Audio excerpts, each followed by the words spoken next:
備攞到第8場國際2級賽千6米東方標行沙田錦標準嘅一項賽嘅時候啊，前面嗰啲馬咧就呢隻美麗傳承啦，咁啊擺前啲咯，咁入邊關鍵之星啊。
請各位注意，本會董事蘇同光着字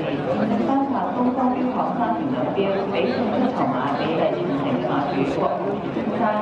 而東方標行集團主席楊明標博士抗例，董事總經理楊顯傑抗例及執行董事林志雄抗例，祝送紀念品。